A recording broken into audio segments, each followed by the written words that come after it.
Welcome to the Low Carb MD podcast. No one is beyond help. No one is beyond hope.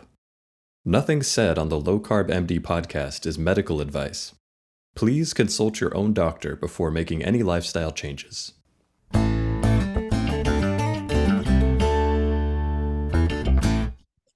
Hello and welcome back to the Low Carb MD podcast. You have Tro and I together again. Tro, it seems like it's been so long.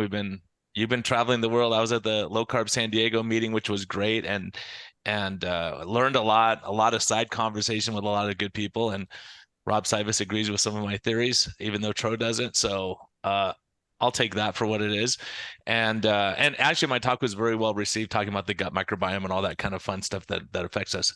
But the most important thing, Tro, talking to all the world experts, hearing people's testimonies and stories. Some of the people I say, "What nice to talk." I met this one guy as a PA. He's lost 180 pounds, Wow. and what he's done and how his life's changed. And it's it's touching to see that we're like stuff we say here gets out, and we have two guests here who are gonna prove that point. Yeah, I'm super excited, and I loved your talk on the microbiome. I think there's a couple ladies here who have seen that talk. So it is an excellent talk, and I think we agree more than we disagree, Brian. But I'm super excited today for both of our guests. I think what the listener can take away from today is the importance of community, the importance of faith, perseverance, and to always advocate for yourself. And when you're listening today, just harp into those key points, about faith, about community, about self-advocacy. And I know you're going to be inspired. I'm already inspired. I'm already grateful. Super excited to have both of you here, Amy, and your support team is here. So I want to hear all about this, all about how and I know this is something you've worked on your entire life, but why is health so important to you? Why is community so important to you both? Why is diet and sort of movement important to you both? And maybe you can start by introducing yourselves, one by one, and maybe talking about how you all met and how you all connected. And I think that would be a great place to start. So I'm Amy Faith Folger. I came to do keto maybe 20 years ago. I think a little over 20 years ago. I did the Atkins thing in 2003. It worked for me. I lost 18 pounds in the first 2 weeks, and I thought I'm either going to die of heart disease because we were all afraid back then of eating fat. We were doing low fat forever, and it wasn't working. And then I lost a pretty good amount of weight back then, about 80-ish pounds. I think I was about 320 at that time, and got down just over 200. And then, I kind of was like, oh, well, I can kind of go back to my regular way of eating. And of course, gained it all back. So I'm one of those people, I can tell that old story up and down like a yo-yo. But then in 2019, I just hit a wall. I ended up with AFib. I had done a crazy clean clinic diet that was low carb, low fat, and got a really nice case of AFib through a doctor assisted program. And I was like, this is crazy. But I lost 90 pounds in 90 days. But I got very sick. My heart got really mad about that. And at that point, I was I think I weighed about 185 or 189 pounds. And then I just, kind of went back up. Actually, I'm fibbing on the timeline of that. That was actually 2010. And then in 2019, I had gone back to just keto. It wasn't working the way it had before. I didn't know why. Well, I didn't know I had lymphedema and lipodema. I was doing keto, and it just wasn't doing much for me. So I started to read Jason Fung's book on intermittent fasting, and the whole world opened up again to me because my gut biome was definitely screwed up. Having Splenda and low carb and caffeine and all this stuff was just really agitating my stomach. I had 3 ulcers. I was 400 pounds at this point because every time I would diet, I would go back up. So it was 400 pounds. And I just said, I can do anything. I've done every diet, Nutribolic, Nutrisystem, low fat, you name it. I'd done it. And I started intermittent fasting. I just was eating eggs, like 1 egg or whatever I could do to get it going. And I lost 85 pounds in a month doing intermittent fasting. Crazy. But it was water from the lymphedema. And then the next month I lost excuse me, I'm sorry, 85 pounds of material. I lost 85 pounds in 3 months. I lost 30 pounds the first month, another 25, and it just was like, couldn't get over the amount of weight I was just losing, steadily doing intermittent fasting. So then grief struck in with COVID. My uncle passed away. My dog died. And my son moved away. And I went from being like this leader of this family, this strong 400-pound girl, just working 7 days a week like a crazy person, being a worship leader in church. And I had to go to a grief group because I was broken and I could not afford to gain all that weight back. And I was starting to slowly gain it back, eating my emotions, as many of us do. And that's where I'm trying to get back to it. I met Miss Adele Hasseroni. Say hi. Hello, guys. Adele's a little Hey, more Adele. shy, and she told me I could talk for her, but she can talk to me a little bit. So she lost her twin brother in what year, Adele? When did 2021? Yeah. I lost my uncle, who was my primary person. He was like my caregiver, even though I cared for him. He was the sick one, but he cared for me too, and he was my person. Not a romantic person, just a love of my life that God gave me to take care of. And when he was gone, I had no purpose. I thought my life was kind of over. I was very depressed. And I started eating my feelings. And I was like, I cannot go back. So I kept praying and asking God, for other people who maybe were struggling the way I was. Adele had some weight on her, but she had bariatric surgery. Yeah, back in 2015. And she lost 80 pounds, but it kind of failed her. She got stalled. She went and had the surgery. She lost 80 pounds and couldn't get it off and was starting to sort of gain back. Because I lost my brother. Also, I lost my mother. So eventually the weight was coming back. Yeah, and grief. The grief, in 2016, I lost my mother and then I lost my twin brother. So that's when I met Amy, she was telling me about keto. I was like, what is keto? I had no idea. I'm like, this lady's crazy. I'm not going to do it unless she tells me what to eat, what not to eat. And so she was shocked to find out that I did start the keto. Yeah. And my highest weight before bariatric was 350. My lowest weight with bariatric was 270. And then, no, I apologize. It was 220 actually. And then I started 270 is when I started keto. And then now I'm 170 now. So she's lost 180 pounds, you guys. And I would have bet the farm she wouldn't do it. When I started the keto, she goes, I'm not doing that. I can't figure out carbs. I'm not counting stuff. And I said, no, Adele, I'll help you. I'll be the mastermind. But she teases me. She's like, calls me Dr. Amy sometimes. Because I'm like, no, you got to do this. Switch this. Okay, it's not working. Let's try this. And my biggest things that have helped me, you guys, is one, our faith. Our faith. Obviously, our faith more than anything, praying like, God, this isn't working. What do I do? And if it wasn't working, I was willing to let go of an idea or a notion and try something new instead of holding on for dear life to low carb or low fat or low whatever. I'm always looking for the next greatest thing that's going to help my health because I want to live long, be a grandma someday. I want to be able to sing and do God's will for me, whatever it is he has for me coming down the pike. Maybe I'll be a healthcare coach coming up. We don't know what God has for us. I keep praying about that. So that's the quick Just story. remember that, Brian. All right. Brian, I get her first, okay? All right, you heard it here first. My goodness, So man. story, you guys. People don't like when Tro and I talk, but I can't help it this time because you've hit so many critically important topics, right? That the experts don't even talk about. Yeah. The importance of faith. What does faith do? It helps lower your sympathetic nervous system. This is science. Okay. It's not hocus pocus.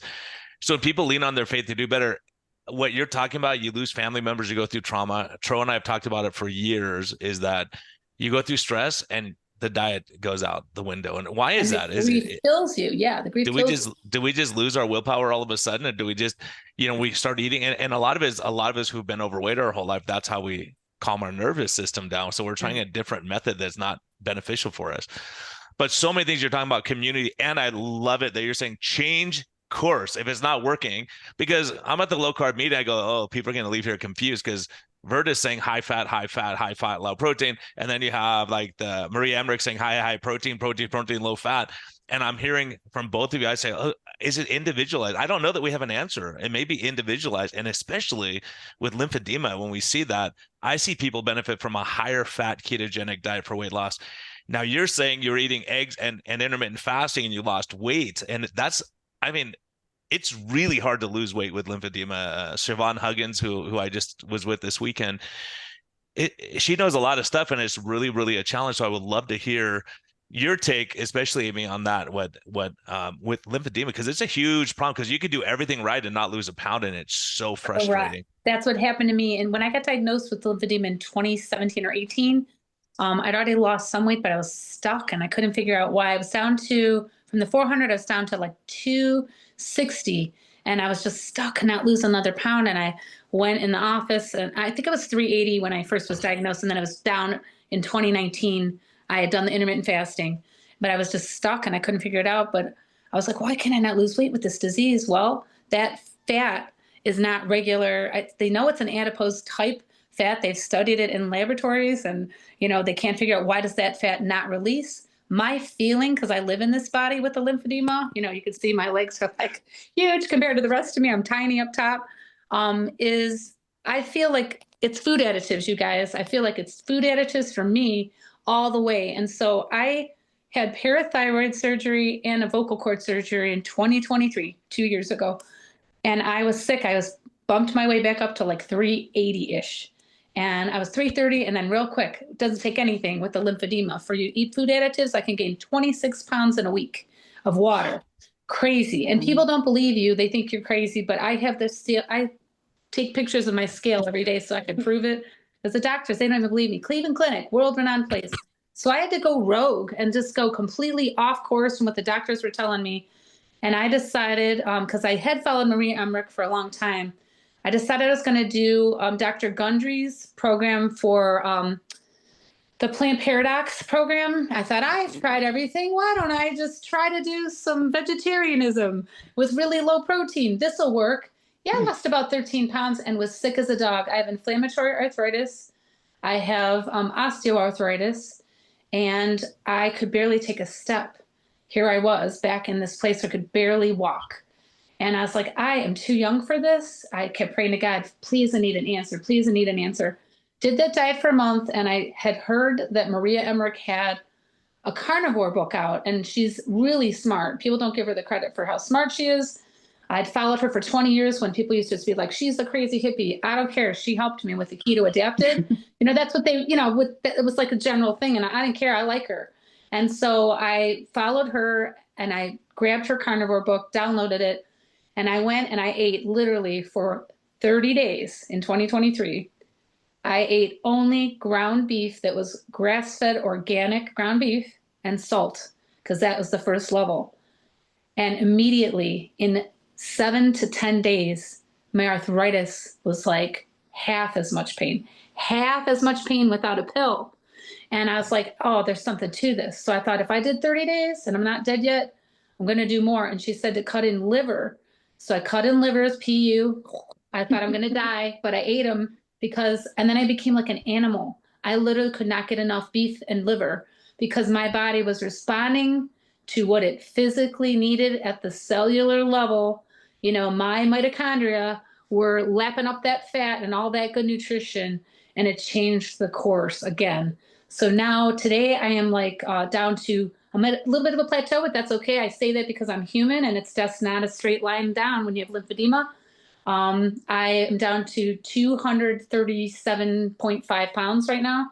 So I'm down 160 some pounds again. And my goal is to get below 200 and slowly, get down the rest of the weight.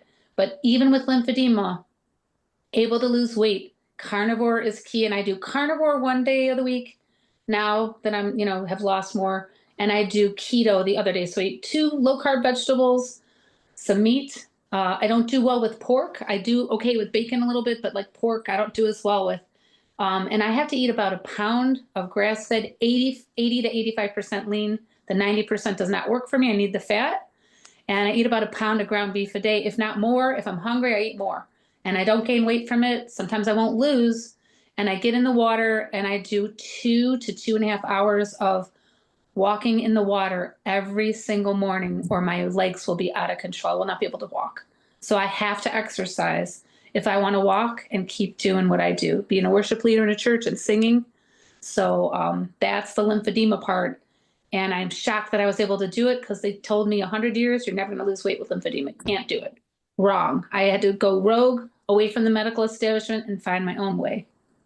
So I want to talk a little bit about this because, you mentioned sort of going rogue and you mentioned the doctors. Both of you, it sounds like, have had a ton of doctors. One has gone through bariatric surgery and that whole ordeal, and another one facing medical issues, despite being sort of medically supervised. So, maybe, the average person out there, they don't know how bad it is, right? When Brian and I talk about changing the way we deliver care systematically, sometimes they just think like, oh, the doctors out there, they mean well, but they don't hear, like nobody says, oh, my doctor's awful, right?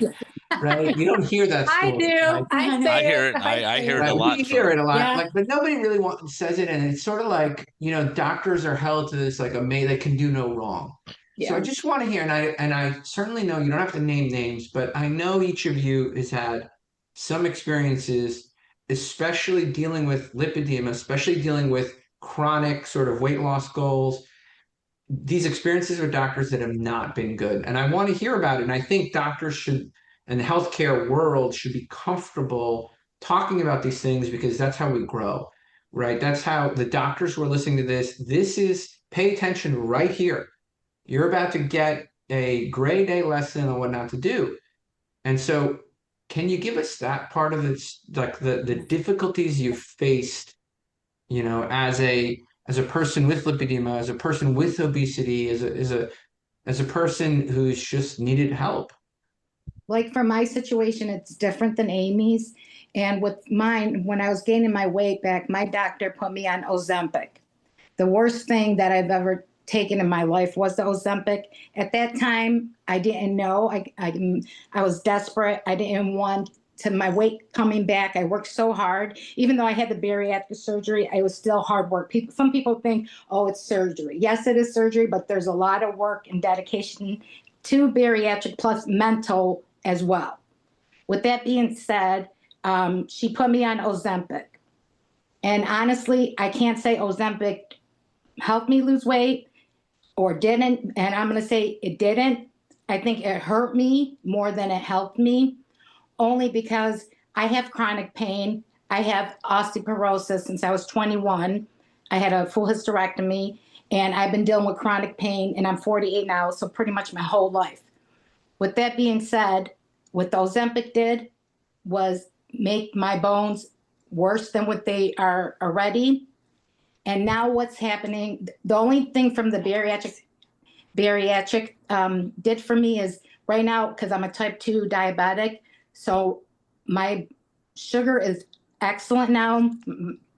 It's doing wonderful, but I am having low sugars now.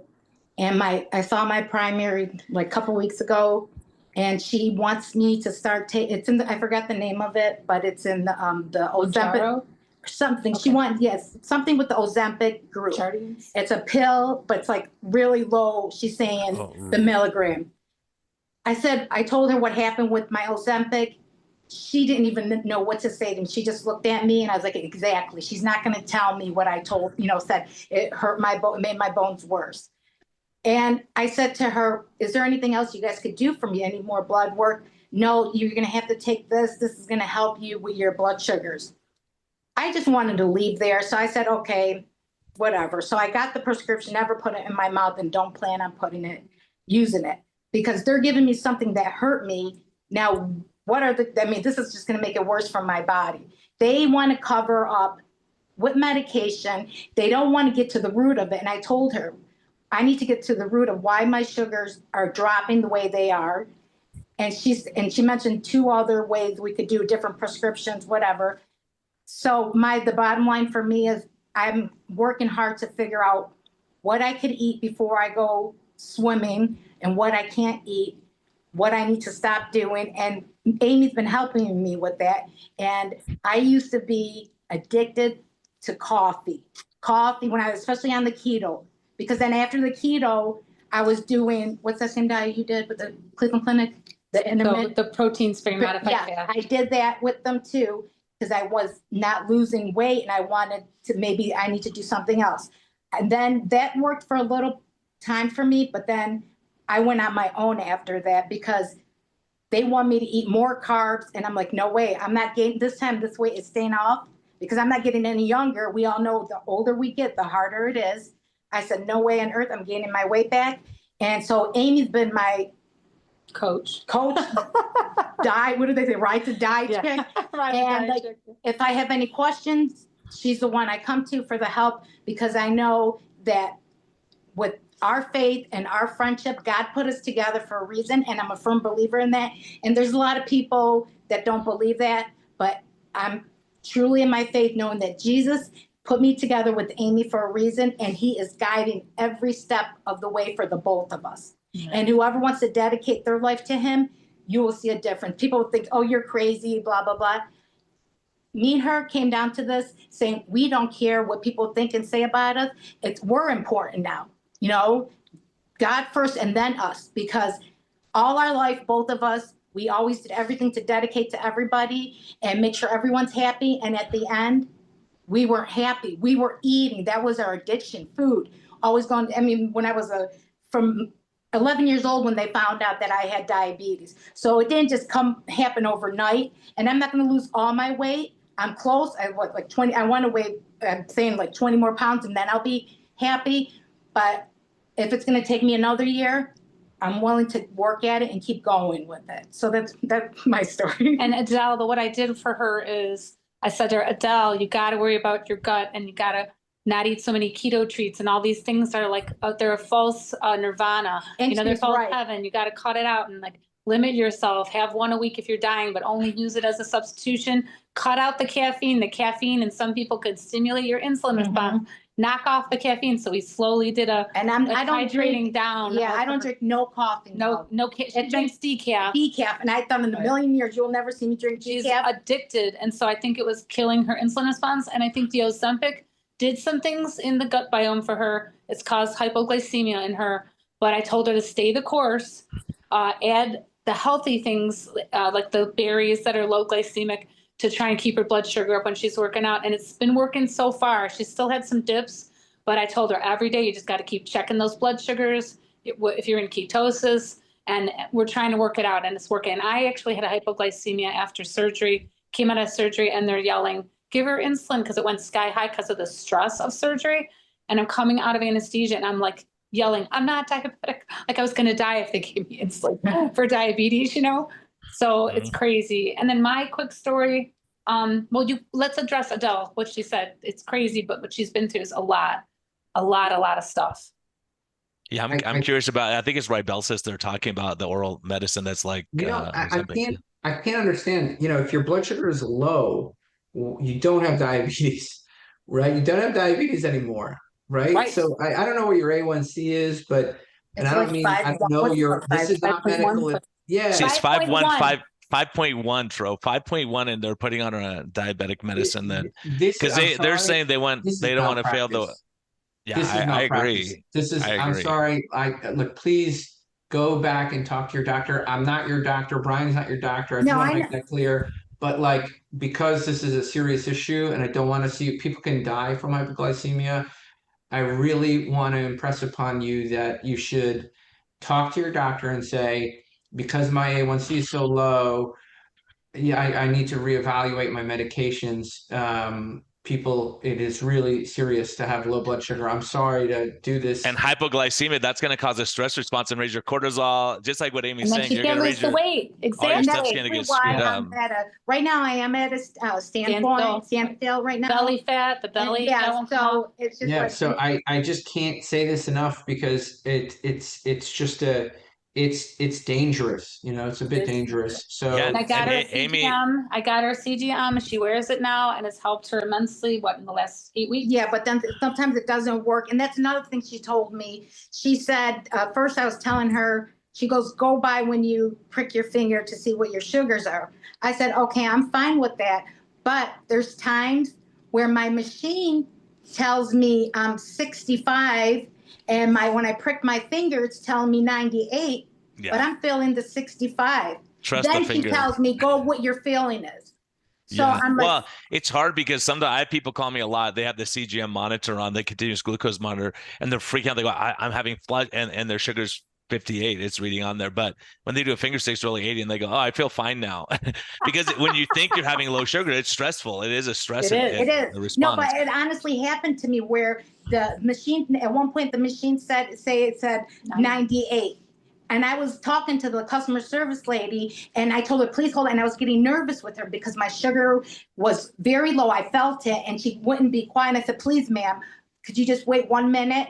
So then I checked my fingers, and it said 98 or 100. I said, no way on earth. I said, my sugars are low, because I wouldn't act, Amy, I wouldn't act this way if it wasn't low. And she well, gets it could really be that hyped up. it could be too that there's a lapse. You could have got low, and then by the time you check your finger stick, it's coming back up because the stress response from that.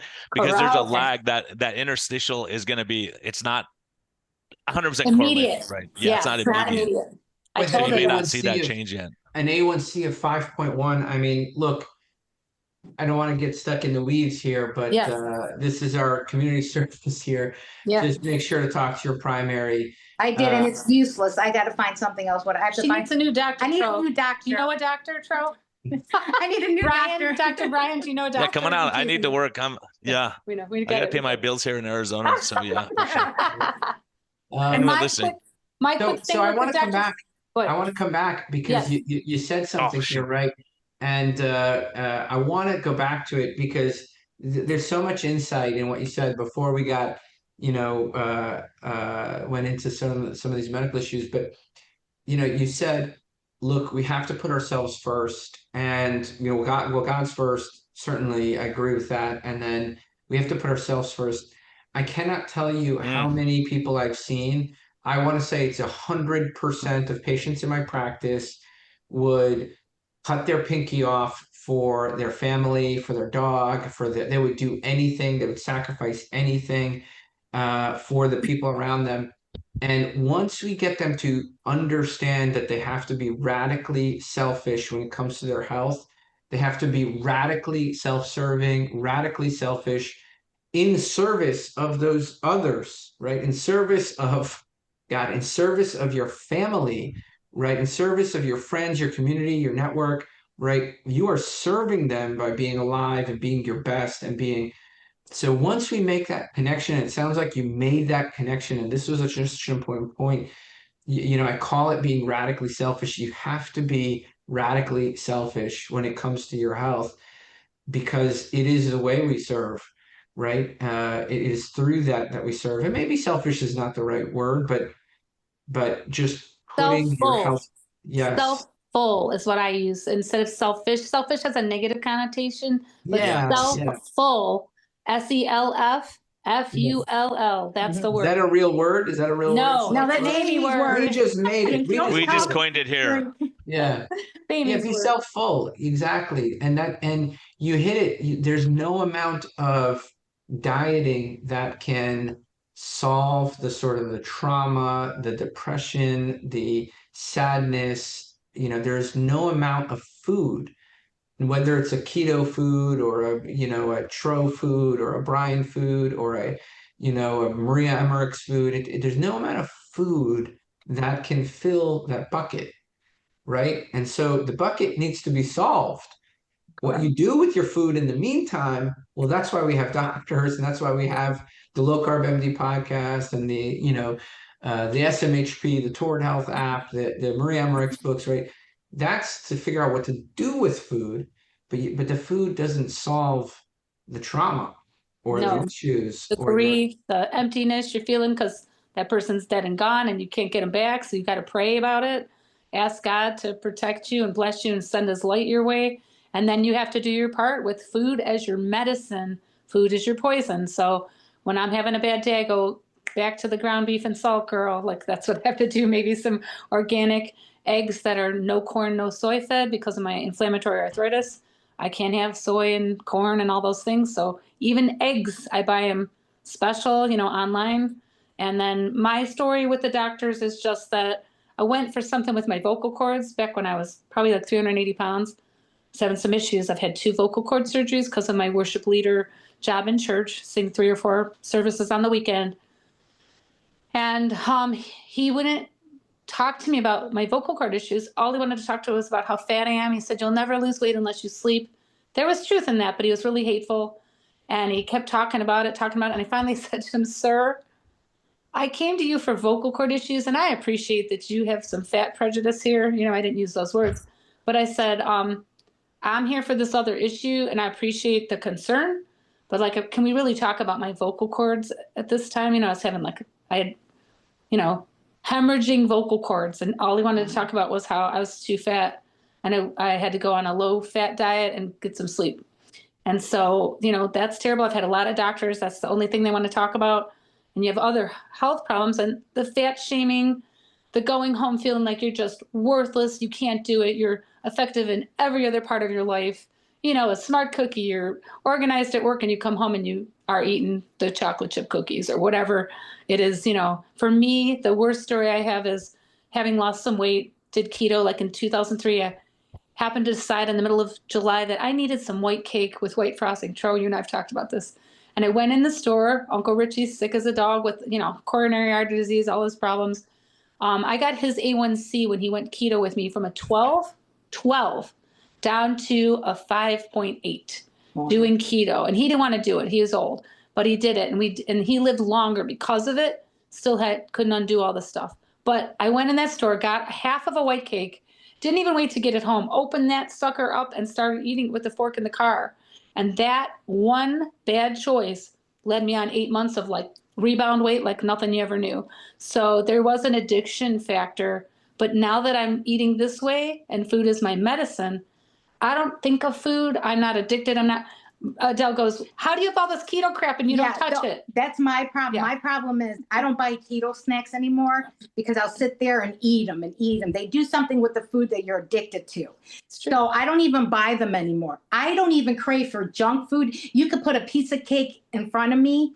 I don't even care for it. Someone just asked me the other day, what's something you want to eat that you used to eat? And I said, nothing, because I don't even care. It doesn't faze me. Healthy, real food. When I go shopping, I'm sorry. Yeah, no, you're good. Now when I go shopping and I see the Twinkies and the Ho-Hos, I'm disgusted with it. It makes me, it's gross to me. I'm being honest to you guys. The only thing I am still addicted to, and if you give it to me, is those keto snacks. I need to stay away from them. That's my downfall. The coffee is gone. The Crystal Light stuff is gone. I don't drink the Crystal Light stuff that thinking, oh, it's good for me. No, it's not. I'm doing good on my Diet Pepsi, very limited to that. I used to be addicted to that too. But you could put me 20 different types of cakes in front of me. It doesn't faze me anymore. And I praise God for that, because back in the days, that's all I would eat, get depressed and eat. That was my thing. And now that we eat real whole food, it's our medicine, and that ticking of your brain where you're thinking about what's for breakfast, what's for lunch, what's for snack, all day long, gone. I don't think about food. I'm about 16 or 18-hour fast. I'm trying to do some 20-hour fast because I've been at a little it's different for me because my sugars have been going low, so I can't do fasting now and as much as I want to. Mm-hmm. And so like now I'm stuck, but it's okay. I'll get through it. We're going to get through it. Yeah. So. And same thing here. Yeah. It's super interesting what you're saying. And there's another really critically important point. If you go back to episode 11 of Low Carb MD way back in the day, before I had all these gray hairs and everything, we had Rob Seibus on. I was actually arguing the point with him a little bit with regard to sugar addiction. He has major sugar addiction. Mm-hmm. And he was making the point. He's like, Brian, what's your favorite donut? I go, I don't know, glaze or something back. I haven't had a donut, I don't think, in years. Anyways, because if you have your favorite donut, you're waiting all day to have it and you're about to eat it and someone hits your arm and it falls into the pile of dog poop, you're not going to pick it up and eat it. You look at it and go, I'm not eating that. And that's what happens in your mind. You go, that's bad. I'm not eating it. Instead of having this romantic notion that, that we had donuts when we were happy, when we were kids and we didn't have all the stress. So many people, that's where they find their happiness. You found faith, right? Faith is going to help you say, okay, if I've got it, I don't. So what I'm saying is my patients, I have a patient that has been a real struggle and she has no peace in life. She has nowhere where she finds her peace, her comfort, calmness. Like what calms your nerve? Nothing. It stresses me out to listen to books. Everything stresses me out. It's like, wow, that's a hard place to be.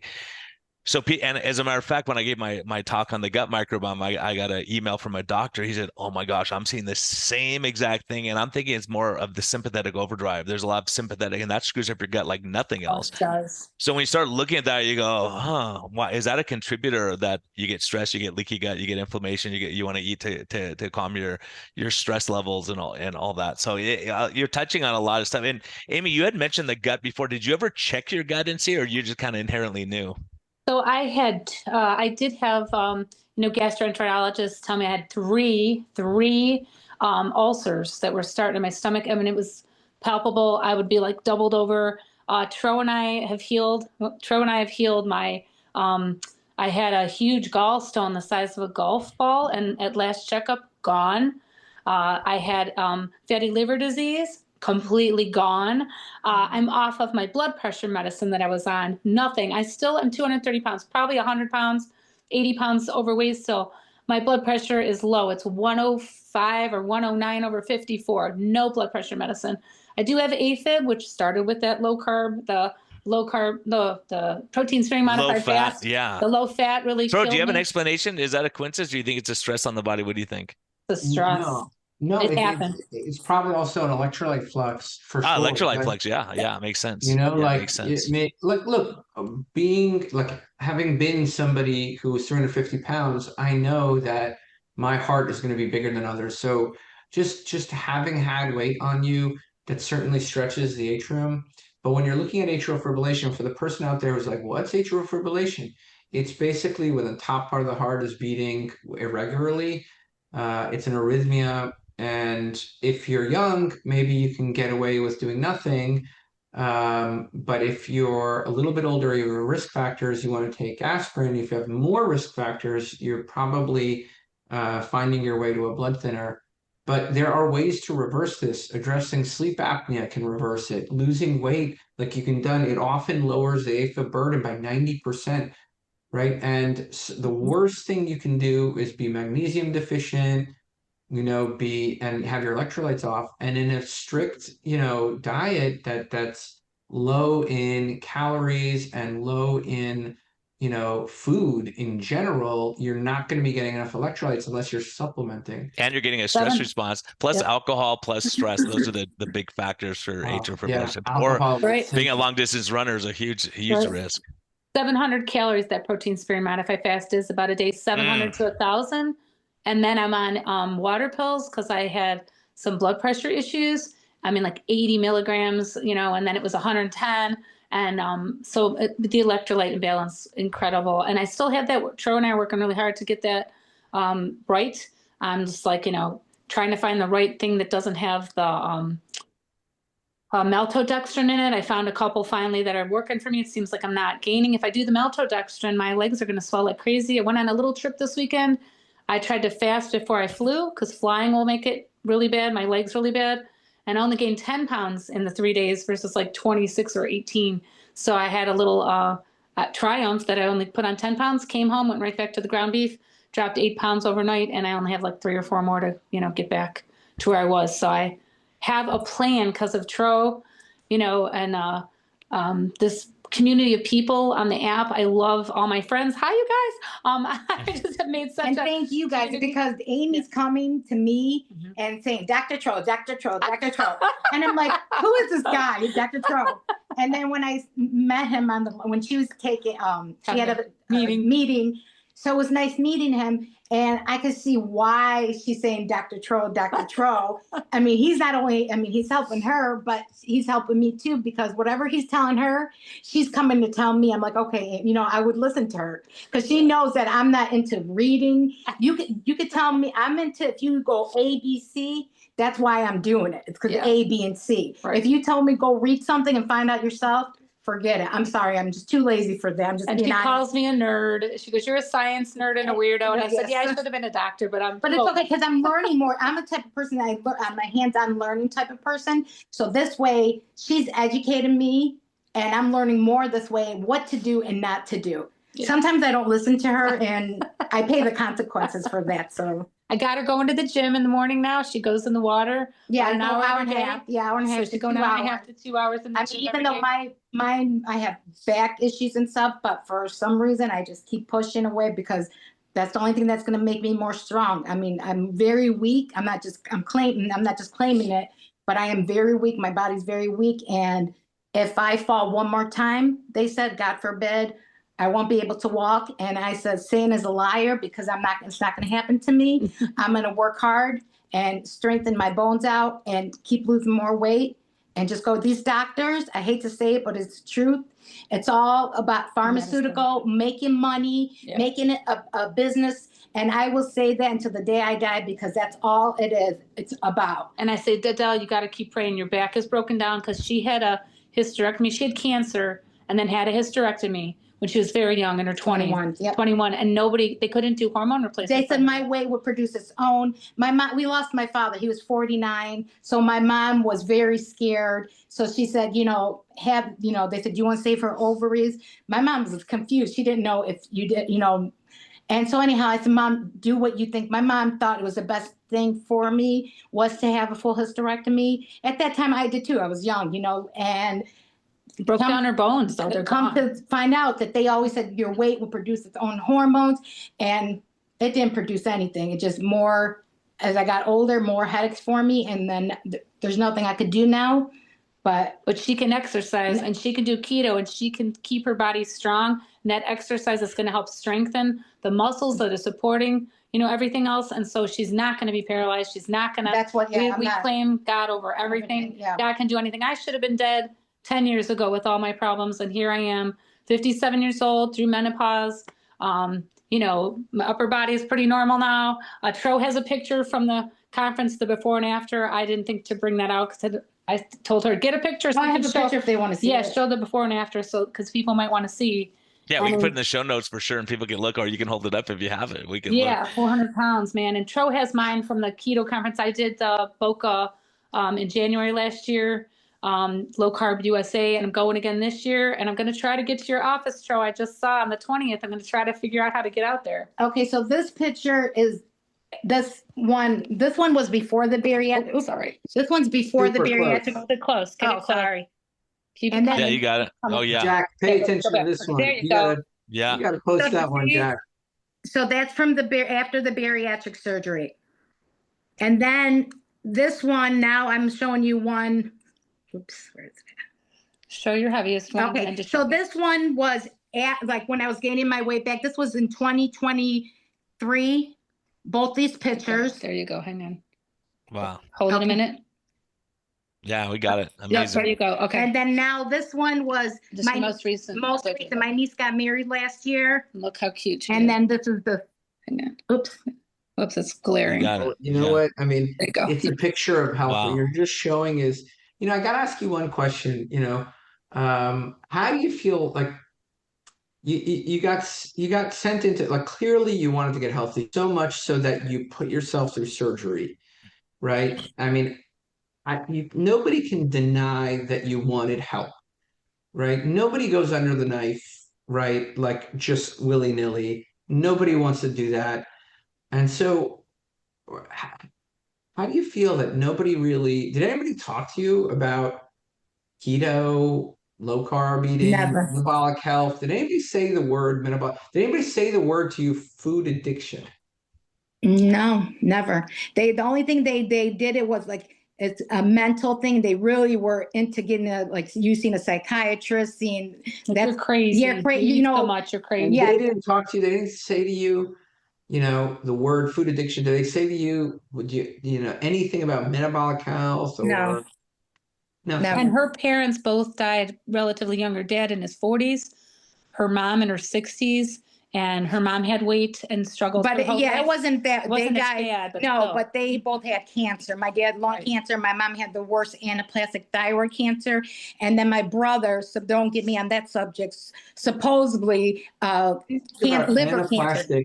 Anaplastic thyroid cancer. Family history of that.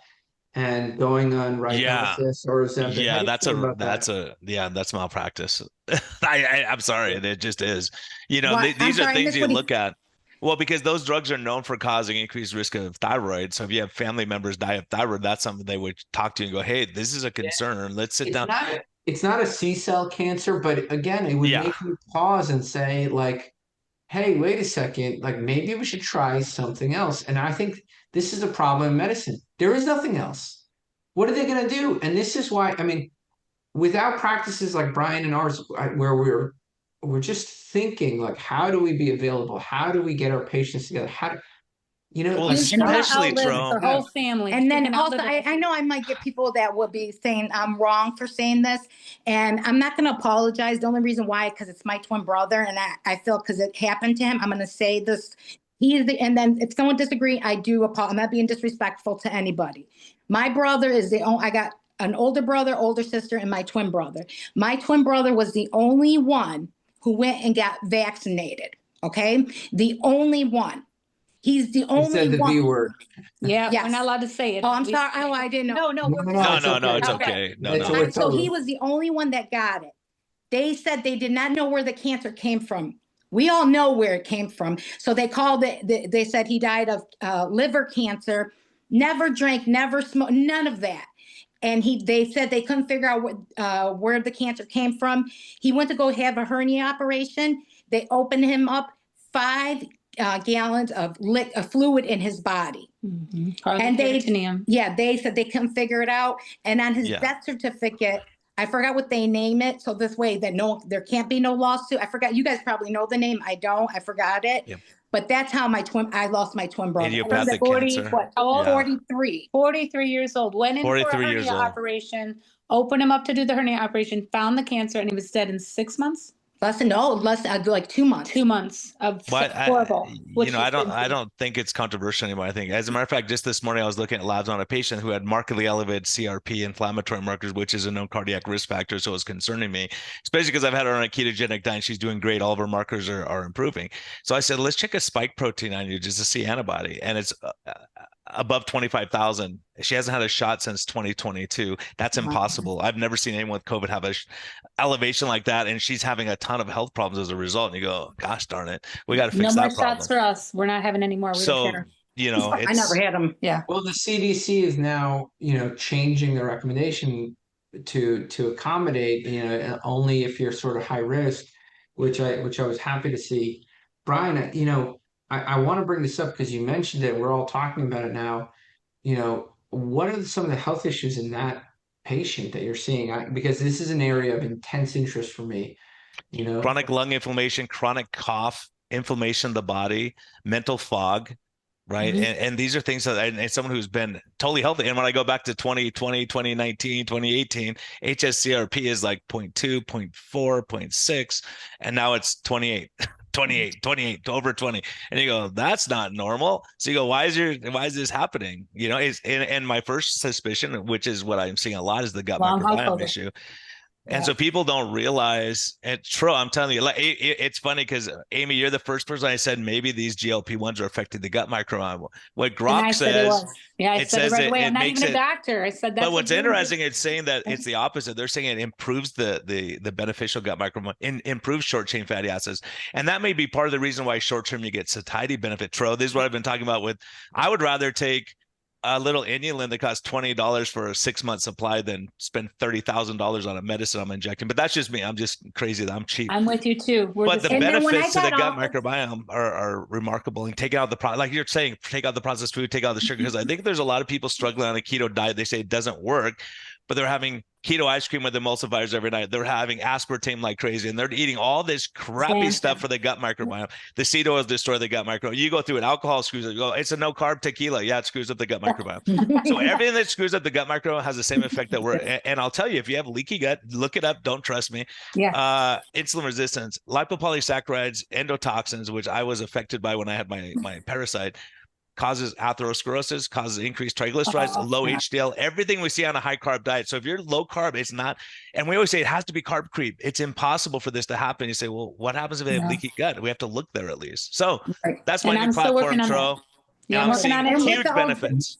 No, I think benefits. I'm coming back to the vaccine. A lot of people have asked questions about this, and is it the gut, or you mentioned seeing spike protein. one of the things with this platform is that mRNA is a signal. Why does pharma want to use this platform? It makes it easier for them. They don't have to make an antigen. They're just making some programming and getting your body to make the stuff. But the problem is with this platform is, one, it doesn't work as it's intended, because it can get into lymphoid tissue, it can get into the bloodstream, and it can stay in your blood for a lot longer than intended, one, which means, and there's an unknown amount of antigen that's created. So potentially you could have lifelong, right, antigen creation, and there's an unknown amount. You can see, in this case that Brian talked about, the spike protein was innumerable, right? So like over the upper bound, over the upper bound. When you're looking at a technology, this is not a way to make a vaccine. You want to have a certain amount of vaccine that you give at a certain dose. Boost up your immune system, and then Right, you're ready and then for it what goes comes, away. and you're ready to go. Yeah. But T-cell immunity is lifelong. So that's why from the beginning, I say, well, this doesn't make sense. If I already had it, what benefit am I getting from? There's no Another benefit. one. It was Right, only no risk. benefit. So, I mean, the problem is, and the biggest thing for me as a doctor, my job is to say, here's the risk, here's the benefit. All these doctors, and I'll just say it's malpractice to say, yeah, there's no long-term, say it's safe and effective long-term. I don't know that. It could have been, but we had zero data to make that statement. Everyone made that statement. All of our governing bodies, all of the, I dropped my medical board and switched boards because they said it's safe and effective and there's no side effects and there's no problems. Like, what are you talking about? We don't know it. Like, you could have said the same thing about smoking. When people smoke for 2 weeks, they're probably not gonna have heart attacks, strokes, or cancer, increased risk, but it takes time for the damage, right? Nothing, unless it's cyanide or something that kills you right away. Most things it's an accumulative problem over time. So I think you raise, obviously a lot of us are raising questions, and we're seeing upticks in all kinds of stuff. And part of it's, people are depressed, anxious, locked up in their house, eating terrible food. There's a lot of bad outcomes from that too. So, and I think the other big thing that came out is we need community. What you're talking about is so important. You take a senior and you lock them up by themselves for 2 years with no human contact and not seeing someone's face, and there's a huge detrimental effect. We're seeing that, right, with dementia going up like crazy. Alzheimer's, right? Alzheimer's. There's even I have to give this one doctor, I won't say his name, so I know who I went to him, and he was saying that he does think there can be some tie between Alzheimer's and a broken lymph system, right? So you're getting lymphedema, lipodema, especially lymphedema. Now you're not clearing all the lymph out of your brain, and like there's some talk about that, and it's like, I have frog, and it's certainly some lymphedema. Don't think I have Alzheimer's, but I'm fighting really hard to get that lymph system in better check. And lastly, on the gut biome, this one, Adele, has me trying to not do the Splenda because I'm kind of Splenda addicted. And she's like, you got to switch it to stevia. I do the organic raw mostly now. It was really a hard transition. Still use it sometimes, but I know it's killing my gut biome, not butt biome, gut biome. I've looked at that too, and I think allulose, in my opinion, right now is the best one. There's a lot of hype about it too, but when I look at the gut microbiome effect, even Grok and all these AI agree with me. I'm looking at it going, look, it looks like it may be beneficial. Right. But if you can stay away from sweeteners at all, and that's the thing is, I said, hey, carnivore is probably the best diet, but long-term ones, if you lose some of these gut microbiomes who are playing huge roles in the immune system, and just one step back, and this is published data, Sabine Hazen, because I was seeing weird stuff, and I reached out to her, I'm like, why am I seeing this? I'm seeing weird stuff that I've never seen before. And she said, look, here's published data. Each vaccine, you drop your bifidobacterium by 60%. Bifidobacterium surveils for cancer. It's a huge immune response. You keep losing that is not going to be good for you. So now we're seeing people who are sick all the time and not feeling great. And you go, oh, gosh, you have no bifidobacterium. Yeah. So when you look at this, you go, I think the point is this: just because you can do something, it doesn't mean it's good. So, this guy Groggins, we'll see how long he lives. He's running 100 miles and he's like hardcore, no rest. You just keep pushing. There's a physiologic effect of that. There's an effect of not, I live that. I need sleep. And that's the one thing, the 7 levers. That's the one thing the mean doctor was right about, saying you need to sleep more, right? Correct. That's the one thing he was right about. I actually didn't go to the gym this morning because I knew I had this. And I slept in, and I feel totally different today. I've had kind of like a nervous week, just too much going on, and stuff with the house and the driveway. I feel way better today just from sleeping. Thank God. And it's really hard. She goes, where the hell were you? I said, I had to. Yeah, I had to. She doesn't swear. I do sometimes. I'm sorry. They don't care. Stop. That's like me and Tro. It's the same thing. Yeah. She's gonna correct same me thing. and I can correct her. So, but yeah, No, you, Adele's lost 180 pounds. I'm coming up on 170 at a little bit of a plateau. I'm human. I'm going to break it. I'm going to get under 200 and keep on trucking. I'm hoping by January, when you guys see me at Boca, if you're down in Boca, that I'll be down below 200. I'm just trying to be in the onesville, 199.9. wow. So I'm on my way. That's awesome. And it's good you're patient with it too. Like I love what Adele was saying. It's like, okay, we don't have to shoot drugs and do all this stuff to make it happen right now. I mean, the best example that I just watched it actually the other night, we kind of knew the conclusion of what it was, but it's on Netflix about The Biggest Loser competition. Oh yeah. And you see they're worse off now than they were when they started. They did it, and they had the dedication. They worked so hard. They were eating, they had a calorie restricted diet, worked out really hard. And it's just shocking that their bodies still haven't recovered. We're talking 20 years later, 10 years later, that they, it was such a big struggle. And these are people who know how to work hard. They know how to, eat better. Hopefully they were given bad advice on the show because they're saying, oh, you can eat all these processed food. As long as you're doing the snack size, you're fine. But people are going to eat 30 of those snack sizes. It's just like the whole thing was just crazy. But how much money that show made in marketing is unreal. It is. And still people will buy the books that are in the old, secondhand bookstore and buy them and try to do all that. And it's like, yeah, there's a level. So like some days when I go to the gym, I'm hitting it hard. I'm doing hit in the water. I'm doing weights. And other days I'm literally just walking nice and slow and trying to relax my body and de-stress my parasympathetic nervous system. And, I did a lot of things to stress myself out over the years. And with the Ozempic, I just want to let everyone know, they don't tell you this, but as soon as I got off the Ozempic, I was craving for the first time ever any kind of junk food. But guess what? By God's grace, I had no junk food in my house and I didn't go buy any. And when I went, I told the doctor this, they started laughing because they said they knew it. No, it was like a nurse practitioner, and she's teaching another doctor, whatever. Yeah. They said they know that's one of the side effects. Once you get off of it, you're craving for junk. So how is this going to help anybody? It isn't. And I will say this last little thing for me is my dream, and I ask God what he wants from me, whether it's healthcare coaching. Besides healthcare coaching, I would seriously love to work either for a heart doctor, endocrinologist, or a weight loss specialist where you have a small group classes where 3 to 5 people come in and you show them how to cook keto, not just recipes. Not everybody's a great cook. And you say, hey, you like pizza? We can do that. What's your favorite food? And you literally make them do their list of everything. And you work in a doctor's office because I'm a cooker. I did the low carb really good. I did the low fat cooking really good. I do my grandma's whatever. I can make almost anything low carb. And people need to learn that transition between, people have become a type 2 diabetic. They tell them to eat 60 carbs a meal and just give themselves the shot. And then you can cover it with your insulin. And it's total BS.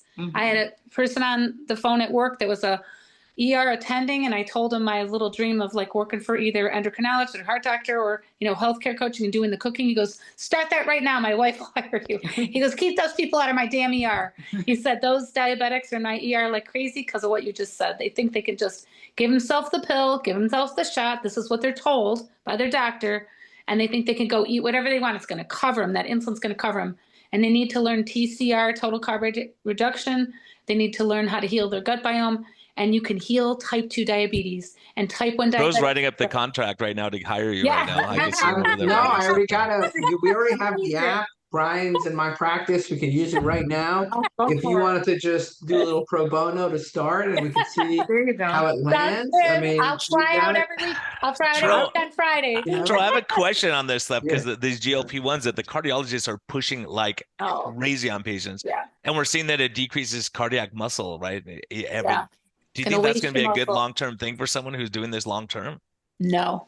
I think, here's the problem, right? So if you're super high risk, like with any drug, we need stewardship, right? And yes. And I think, Brian, we've seen that in medicine, like antibiotics are an amazing tool that we have, but docs were so terrible about prescribing it. We needed to literally make guidelines and tell them we need to be stewards of antibiotics. Otherwise, it's going to be disaster. We're going to have these superbugs we can't deal with, and they're already here. Yeah.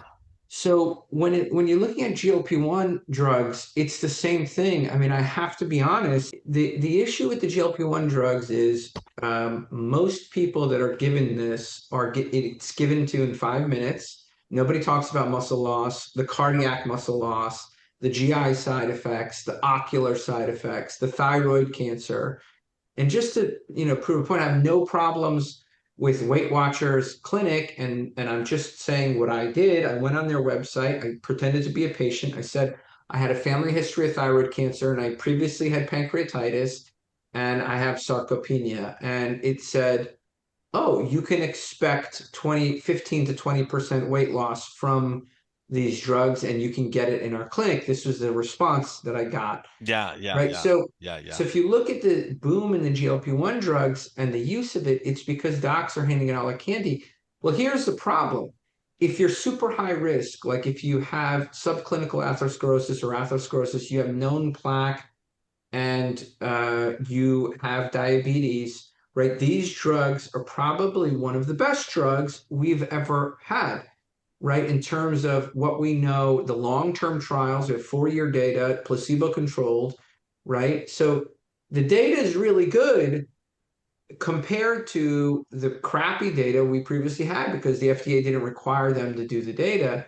And you know what, Brian, we have to thank for that, the fact that we have 4-year data for these drugs. Paul Thacker, who was on our show. Yeah. Paul Thack. It was literally yeah. because Yeah. of Paul Yeah. Thacker, the investigative journalist who we had on the show. Go back and listen to that episode.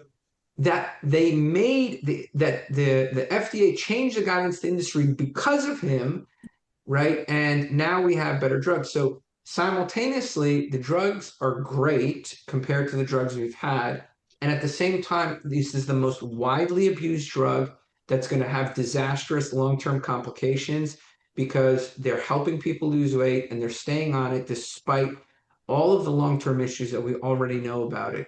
So it's like a double-edged sword. I don't know what to say. It's Well, both. and then if the FDA takes off the market, the amount of weight gain that's going to be astronomical, and diabetes and all that, it's going to be astronomical. It's going to be a total disaster. Right? That's why you don't put your whole population on something at one time, like something else we talked about.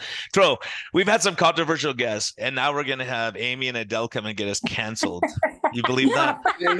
I know. Do you They're believe that? talking These Jesus, two the are Lord of our lives, trouble. right? I tell I you. know they're definitely trouble with. They said the C word. They said the B word. But it's just speaking what you're seeing, and I think a lot of people are speaking what they're seeing now. Before you couldn't, now you can. So we're hearing a lot more, but it was there before.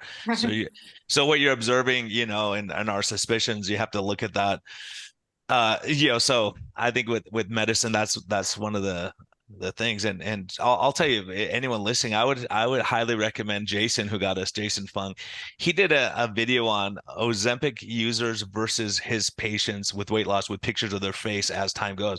And I'll say, here's someone who's lost 180 pounds. Look at their face; it's the same, but it's just thinner. And then you see someone else and they look like a skeleton. They lost 40 pounds. You go, oh my gosh. So I think I don't know the data, but if it looks like these drugs are preferentially targeting subcutaneous rather than visceral, and fasting and keto are going to target visceral before subcutaneous. So cosmetically, it's probably looks better for people, but health wise, there's going to be some issues, especially if you're like we talked about sarcopenia, muscle mass. If I want you to gain weight, I'll take away your muscle. That's your metabolic rate. Right. It's true. And then I have one last thing to say too, is I will tell you, I'm reading this book called Breathe or Breath. I always say it wrong. And I will tell you, my face shape really has changed. Even when I was fatter, and a younger girl that I wasn't fat, it was heart shaped. And now if you look at it, it's kind of like an egg shape, but it's coming back. My face shape is going to get back to normal because I'm trying to breathe through my nose. And there's something to oxygenation and how we breathe. And if you're breathing through your mouth, because I'm a singer, right? What do? I can breathe through my mouth all day long, right? You can't be in the mic, that's why you breathe through your mouth. But that has caused so many health problems. So I'm looking at every angle, you guys. Ketogenic diet, carnivore mostly, getting rid of caffeine, trying to heal the gut biome, my oxygen, am I sleeping? And Tro knows my sleep apnea has gotten better. I'm going to get rid of it in another 30 pounds. I think it's going to be gone. So I'm just working on every lever, stress, making sure I exercise, take care of myself mentally, physically, spiritually, praying to God, having some peace in my life, whether it's music, singing, ministering to other people by, the diet, or praying with people. I pray every day at my job with people. I'm an insurance person. I bring up Jesus every day at work when it's appropriate. I'm not a Bible thumper, but I will let people know that he's the Lord of their life and he can help them if they give him 1 minute of their time and realize they're a child of God and he's there for you at every turn for every good and bad thing that happens. So, Amen. Yeah, you're never alone. You're never alone. Even if you're out there struggling, you're never alone. Never alone. We're still a work in process. We're not done yet. Not done yet. We're not. So we're going to keep going and going. And like she said, we'll hit the a road bump sometimes, but then we're there to lift each other up and say, hey, we're going to continue going. And we've lost like 340 pounds combined, 350-ish combined pounds between us, 180, and I'm working on 170-ish. And we're just going to get all the way down to we're really lean, strong, and healthy, and we can do God's will, whatever he wants for us in our life to help others. To not be desperate and take Ozempic and things because they're desperate and they're sick of being sick and they don't have the right doctors and people helping them get well. And one of the other main things I forgot to mention, get anybody who is in your life that is toxic to you out of your life. I mean it genuinely, and I mean it because once that person is out of your life for good, you guys, whoever needs it, is going to see the biggest blessings in their life. I am a true testimony person that could sit here and let you guys all know, once I got rid of that person, everything changed my life forever. The stress, the negativity, the pessimism, you don't need it. It leaches into you, and I have such joy in my soul. And so protect yourself with prayer, fasting, drinking tons of water, all the good things, doing your electrolytes, and just pray and exercise. And exercise. And then my thing, I have no excuses. I could go in the pool. I can't afford exercise. That's okay. The pool is where you would never see me running the streets with the weights, but you'll see me in that pool running with weights in my hand. And that is a miracle itself right there. So don't say you're 400 pounds. Don't say I'm 400 pounds. I can't work out. Get in the pool. Your body fat will float, but it's going to help you get water off, and it changes your inflammation and everything about your mood and your spirit. So just go to the water. And Tro, we healed Adele's shyness already in just this hour. Look at that. It's amazing. She was the hit of the show, man. I'm gonna say this. We're gonna definitely bring you guys back. Yes, I was thinking the same. 6 months. We're gonna check in to see how you guys are doing, and then hopefully between now and then we'll have some in-app live cooking classes like once a month. I'll fly to New York and do them, you guys. You can do it from your house. We'll figure it out. I think it would be helpful for people who are not cookers to see, hey, I can make a quick. She doesn't cook, and I'll be like, I made cook. She does, but I'm teaching her how to make some quick things. I'm like, do this and do that, and show them a 10-minute meal. You have no carbs left, you're counting, and you're down to 3 carbs. I can make you a meal for that. That would help people who are trying to keep their, their macros on track. You can do shrimp and vegetables, or some things that will keep you on course when you're desperate and you're stressed out and you don't think you have 10 seconds to cook. There's those little recipes and things. Guys, man, it's amazing. Having friends and community and doing it together, it's not suffering, because when you do it by yourself, you think you're the only one, but when you have friends who are saying, let's try this, let's tweak this, let's do this together, and it's so great. People listening, this is such a huge lesson. We can't be tribal, even though they call Tro a zealot. We're both zealots, Tro. I'm happy to be whatever they call. I'm a zealot for what works for you. Whatever works, I'm like, okay, if it's working, cool. I love Tro, and I love you, Dr. Brian, because you're against the establishment. Not that you're against it all the time, but when it's time to say the truth, you guys speak the truth loudly. Sometimes it's like a clanging gong and a cymbal, but I will say this. I told this to Dr. Tro. I'm going to tell you, Dr. Brian, too. You guys get your gifts to be that person. It's a charism when God gives you a gift to speak eloquently or to say something wisely, or you're an accountant and you're really smart with numbers. If you use it for God's glory, every good thing you want for your practice, the money you want to get from your, sponsors, whatever it is that you're looking for in life, it'll come to you tenfold. But you got to give it to God and thank him for the gifts that he gave you. The fact that you can be physicians, the fact that you could get through medical school, all those things, you give that glory to God and it'll change everything in your life. Amen. So you guys are amazing people. We have great love and respect for you. We'll keep following you. This web, oh my gosh, this podcast, I keep saying webcast, podcast, and the information is invaluable. It's the place that's literally healed me because I couldn't get it from the medical establishment. I couldn't get it from the Cleveland Clinic in Cleveland, Ohio. I could not get that help from them. I was sicker than ever, had to go against the establishment, and finding Tro and your podcast, Dr. Brian, the two of you are amazing people. We want to thank you so much for your time. We're so grateful to you guys. Thank you guys for Thank you allowing so me to much. come on here too. I appreciate it. Wow. This will be our new promo code. Tro, let's just cut this and put it at the beginning of every No, podcast.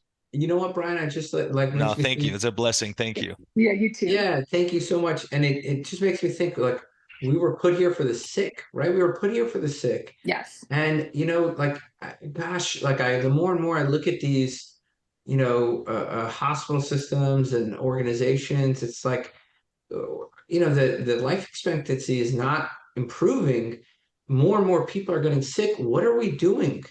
Right? What are we doing? We have to drastically change the course, and it's going to take, there was a study, and I posted this, just to cap this conversation off, that healing and happiness literally spreads in social networks. Being healthy means that your friends are more likely to be healthy, and your family is more likely to be healthy, and you're more likely to drag them to the pool, and you're more likely to take them to, your religious institution of choice. You're more likely to eat the same way. So when you get yourself healthy and when you get yourself happy, that happiness spreads in social networks. So we see that, and the exact opposite is true, right? The sort of the gaining weight and getting unhealthy, being sedentary and being unhappy and miserable, that spreads in social networks. So when you're on your journey, think about what Amy said. Think about what it is like. Think about what you both said. It's about being radically self-full, right? Being radically self-full. Right, so that you can help your community, and that's something that I've also learned from Brian. Right, Brian, you've taught me. Yeah, and this is a commentary. I'll just say we're gonna have one last thing of this whole conversation, but my wife was saying that unfortunately for me, Tro, my wife is now on Twitter, right? So she could see some of the stuff I posted. So she saw something that I posted a while back saying, "Man, what an amazing wife! I love this and this and this about my wife. It's hard to narrow down to what I love." And I go, "What do you love about your partner?" And she recently, she saw it like 2 days ago, and she said she was almost in tears, and I said, "Well, why in tears? Yeah, you know how I feel." She goes, "No, look, you only had 4 people comment on that post. Only 4 people made comments about how great their partner was. But if you would have said, my wife's doing all these things wrong, I see other posts you've done about other things, and you get 1,000 comments."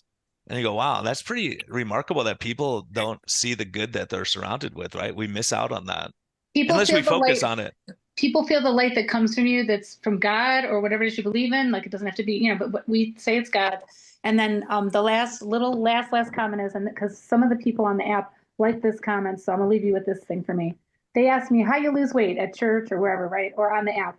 And I said, they want a magic answer. Oh, it's a pill. Oh, it's really fast. I said, it's been really hard work, but I said, here's my big bottom line. 1,000 no's to 1 yes. So no, thank you. I'm not eating sugar right now. No, thank you. I can't have that. I don't eat that. Da, da, da. And it makes people crazy. But then for Mother's Day, I had a tiny piece of chocolate cake with a little ice cream. Lost weight the next day. My body need a little carbohydrate reset. And it went right back to my regular diet of keto carnivore. So 1,000 no's to 1 yes. And then everything else we've talked about. So God bless you both so much. We appreciate you. Have a great day. God bless you both. Thanks. Thank you for joining us. Bye. Bye-bye. Thank you. If you enjoy the show, please consider supporting us on Patreon by going to lowcarbmd.com.